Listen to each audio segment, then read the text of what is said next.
যারা আমরা এই দ্বীনি মাহফিলে, জান্নাতের বাগানে বা আলহামদুলিল্লাহ বলতে পেরেছি, তারা কি বলেন? কি বললাম আমি এক্ষুনি? ভাগ্যবান। আর যারা রাস্তায় ঘুরে বেড়াচ্ছি, গল্প গুজবে ব্যস্ত আছি, মুখ দিয়ে আলহামদুলিল্লাহ বেরায়নি, এরা হলো বুদ্ধিমান। এরা কি বলেন? বুদ্ধিমান। এতটা বুঝে এসছে না? এবার শুনেন ফলাফল। ভাগ্যবানের বন্ধু হচ্ছেন আল্লাহ। ভাগ্যবানের বন্ধু কে বললাম? আল্লাহ। আর বুদ্ধিমানের বন্ধু হচ্ছে শয়তান। বুদ্ধিমানের বন্ধু কে বলেন? শয়তান, তাই না? আলহামদুলিল্লাহ, সমস্ত প্রশংসা সেই মহান আল্লাহ পাক রব্বুল আলামিনের জন্য, যিনি আমাকে আপনাকে বড় ভালোবেসে একটি দ্বীনি মজলিসে আসার বসার, কাউকে বলার কাউকে শোনার তৌফিক দিয়েছেন। তিনার নাম কি বলেন? তিনার নাম কি বলেন? আল্লাহ। আমি আর একটু বাড়িয়ে বলি, অন্ধের চোখে জ্যোতি, বোবার মুখে কথা, বাঁঝার পেটে বাচ্চা, যিনি মুহূর্তের মধ্যে পরিবর্তন করতে পারেন, তিনার নাম কি বলেন? আল্লাহ। তো একবার বলেন না জোরে সোরে, আল্লাহ। সেই আল্লাহ পাকের দরবারে আমরা শুকরিয়ার্থে, শুকরিয়া স্বরূপ বলি মুক্ত কণ্ঠে আলহামদুলিল্লাহ। এই আল্লাহর প্রশংসার উদ্দেশ্যে যারা আলহামদুলিল্লাহ বলতে পেরেছি, তারা হলাম কি বলেন? ভাগ্যবান। তারা কি বলেন? ভাগ্যবান। আর যারা বলতে পারেনি তারা হলো বুদ্ধিমান। তারা কি বলেন? বুদ্ধিমান। আমার কথা বুঝতে পারছেন আপনারা? আর কথা তো অনেক হবে মাগরিব পর, কিছু আমলের নিয়তে কিছু কথা শুনেন। সবই তো আমলের নিয়তে শুনবো। ও দ্বীনি মজলিস থেকে দূরে, আল্লাহর শুকরিয়া থেকে দূরে, আল্লাহর প্রশংসা থেকে দূরে, নিজের জীবন যেমন ইচ্ছা তেমন চলছে। শয়তানের বন্ধু না তো কার? এবার দেখেন তার রেজাল্ট কি হয়। আমি আমার ব্যক্তিগত কথা বলছি না, আমি কোরআনের কথা বলছি। আল্লাহ কোরআনে ঘোষণা দিয়েছে, আল্লাহ যার বন্ধু হবে তাকে অন্ধকার থেকে আলোকিতের মধ্যে নিয়ে যাবে। কোথায় নিয়ে যাবে? আলোর দিকে। আর শয়তান যার বন্ধু হবে তাকে আলো থেকে নিয়ে যাবে কোন দিকে? অন্ধকারের দিকে। আল্লাহ কোরআনে বলেছেন সূরাত আল ইমরান, আল্লাহু ওয়ালিয়ুল্লাযীনা আমানু, আল্লাহু ওয়ালিয়ুল্লাযীনা আমানু ইউখরিজুহুম মিনাজ-যুলুমাতি ইলান-নূর। আল্লাহ যার বন্ধু হবে, আল্লাহ যার বন্ধু হবে, আল্লাহ তাকে অন্ধকার থেকে আলোর দিকে নিয়ে যাবে। এর বিপরীতে এবার বলেন, ওয়াল্লাযীনা কাফারু আউলিয়াউহুমুত তাগুত ওয়া ইউখরিজুনাহুম মিনান-নূরি ইলাজ-যুলুমাত।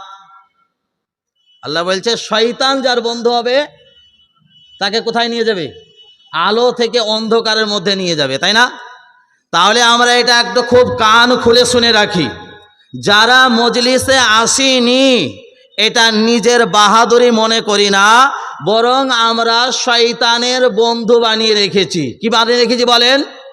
শয়তানের বন্ধু বানিয়ে রেখেছি, যার কারণে ও আমাকে আলোকিতর দিকে আসতে দিচ্ছে না।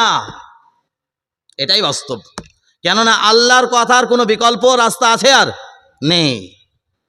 এই জন্য আমরা যারা আসতে পেরেছি, এই জন্য আর একবার শুকরিয়া আদায় করে বলি আলহামদুলিল্লাহ। আজ দুনিয়ার বাজারে আপনি যে মার্কেটেই যান না কেন, মসজিদে যান, মাদ্রাসায় যান, বাজারে যান, ঘাটে যান, নদীতে যান, সমুদ্রে যান, দুনিয়ার এই কোণা থেকে ওই কোণায় পাড়ি দেন, দুনিয়াতে একটা জিনিসের অভাব, সেটা হচ্ছে একটু সুখ, একটু শান্তি। নাকি বলেন? আজ মানুষের টাকার অভাব নেই, খাবারের অভাব নেই, থাকার অভাব নেই, বলেন বন্ধু বান্ধবীর অভাব নেই, কিন্তু অভাব আছে তো কিসের অভাব আছে বলেন? শান্তির অভাব আছে। কেন? তাহলে কি আল্লাহর দরবারে শান্তি কমে গেছে? কি বলেন? আল্লাহর দরবারে কি শান্তি কমে গেছে? না। তাহলে আল্লাহর দরবারে শান্তি কম হয়নি, কিন্তু আমরা পাচ্ছি না। তার কারণটা কি? তার কারণটা কি বলেন? এক্ষুনি আমার পূর্বে যিনি বলছিলেন যে আমরা, তার কারণ হলো আমরা নিজে, নাকি বলেন? তার কারণ কি বলেন? আমরা নিজে। সে পাত্র আমরা নিজে বানতে পারিনি, কেননা আল্লাহর ক্ষমতার বাইরে কোনো কিছু নেই। শান্তির অভাব নেই, অর্থের অভাব নেই, মালের অভাব নেই, কোনো জিনিসের কোনো কিছুর অভাব নেই, কিন্তু আমাকে আপনাকে কি হতে হবে? সেই উপযুক্ত হতে হবে। কি হতে হবে? আপনারা হতে রাজি আছেন? বলেন ইনশাআল্লাহ।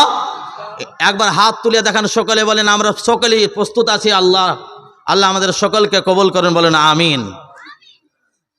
আল্লাহ, তাইলে কমসে কম এটা তো বলে দাও যে কি করলে শান্তি মিলবে।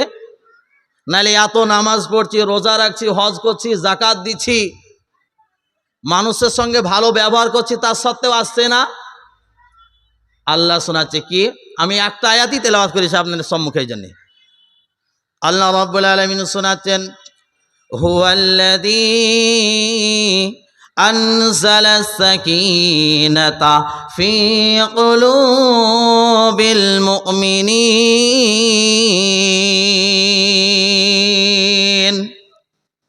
বান্দা, তুমি যেটা খোঁজাখুঁজি করছো এটা দুনিয়ার কোথাও তুমি পাবে না, কোনো ধন সম্পদের কাছে মিলবে না, তোমার অর্থ সম্পদের কাছে শান্তি তোমার পাওয়া যাবে না। এটা আমার কুদরতি হাতে রাখা আছে।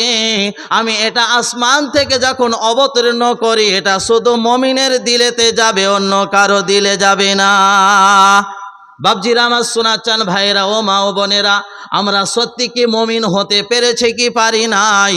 একটু চিন্তা করে দেখে নিন, একটু সমীক্ষা করে দেখে নিন, নিজে একটু পর্যালোচনা করে দেখে নিন যে আমি সত্যিকারে মুমিন হতে পেরেছি কি পারি নাই। কেননা আল্লাহ বলেছেন যে আমি যেটা আসমান থেকে অবতীর্ণ করব, আমি যেটা আসমান থেকে অবতীর্ণ করি, যে শান্তি নামক বস্তুটা যেটা আমি আমার পক্ষ থেকে পাঠিয়ে দিই, সেটা মুমিনের দিলেতে যাবে, অন্য কারো দিলে যাবে না। অন্য কারো দিলে যাবে না। তাইলে আমরা কি মুমিন না? মুমিন কি মুমিন না বলেন? তাহলে মুমিন তো শান্তি মিলছে না কেন? মুমিন তো শান্তি মিলছে না কি জন্যে? তাহলে আমার মধ্যেই ঘাটতি রয়েছে নাকি বলেন? আমার মধ্যেই কি আছে? ঘাটতি আছে। সেই ঘাটতি আমাকে পুরো করতে হবে। আমার মধ্যে যে কমি রয়েছে, এর পরে আমি কি করতে হবে আমাকে বলেন? দূর করতে হবে। তবে আমি কি পাবো বলেন? শান্তি পাবো। কেননা এত সুবহানাল্লাহ পড়ছি, আলহামদুলিল্লাহ পড়ছি, তার সাথেও আমার মধ্যে শান্তি আসছে না। আল্লাহ রাব্বুল আলামিন বলেছে, বান্দা তুমি শান্তি যদি পেতে চাও, আমাকে সর্ব অবস্থায় সর্বহালাতে আমাকে স্মরণ করবে, তবে তুমি শান্তি আমার পক্ষ থেকে পেয়ে যাবে, নচেৎ তুমি আমার পক্ষ থেকে শান্তি পাবে না। আল্লাহ রাব্বুল আলামিন শোনাচ্ছেন, আল্লাযীনা ইয়াযকুরুনাল্লাহা قياما وقعودا وعلى جنوبهم ويتفكرون في خلق السماوات والأرض ربنا ما خلقت هذا باطلا سبحانك فقنا عذاب النار। বান্দা তুই আমার স্মরণ করবি, দাঁড়িয়ে থাকলে আমাকে স্মরণ করবি, বসতে গেলে আমাকে স্মরণ করবি, ডান দিকে তাকালে আমাকে স্মরণ করবি, বাম দিকে তাকালে আমাকে স্মরণ করবি। তোর 24 ঘন্টার জিন্দেগিতে শুধুমাত্র আমি তোর দিলে থাকবো, অন্য কেউ আর থাকবে না। কিন্তু বাপজিরা আমার শোনাচ্ছেন, ভাইরা, আমাদের দিলে কে আছে বলেন? আমাদের দিলে কে আছে? সগিনার মা। ঈদের দিনে যদি একটি ব্লাউজ কিনতে ভুল হয়ে যায়, বাড়ি ঢুকতে বনে বনে ভয় হয়, আজ না জানি কি হয় কি হয়। কিন্তু রমজান মাসের রোজা, সমস্ত রোজা ছেড়ে দিলাম, মসজিদের ধারে পাশেও যেয়ে দেখলাম না, আমার মনের মধ্যে একবারও লজ্জা জাগে না। আমি কাল কিয়ামতের ময়দানে আল্লাহর কাছে কি বলে মুখটা দেখাবো? লজ্জা হয় বাবজি? বলেন, রমজান মাসে একটি রোজা রাখলাম না, মসজিদকে একবারও দেখলাম না সেজদা করে, আর ঈদের দিনে এমনভাবে সেজেতে মনে হয়েছে কাবার ইমাম। কেমন বলেন? এই কাবার ইমামও ফেল হয়ে গেছে, এমনভাবে জুব্বা কুব্বা লাগিয়েছে, শেরওয়ানি, আর লম্বা টুপি একটা মেরেছে, বুঝতে পারছেন? এখন যে বাজারে কিনতে পাওয়া, ওই টুপি মেরে একদম ফার্স্ট কাতারে বসেছে। এখন ফেরেশতারা চিন্তা করছে, এই তো সকালবেলাতে এসেছে এখানে প্রথম কাতার, আবার বিকেলবেলা দেখা যাচ্ছে সিনেমা হলেও প্রথম কাতারে লাইন দিয়ে বসেছে। ফেরেশতারা মনে মনে করছে, একে কোন লাইনে দেওয়া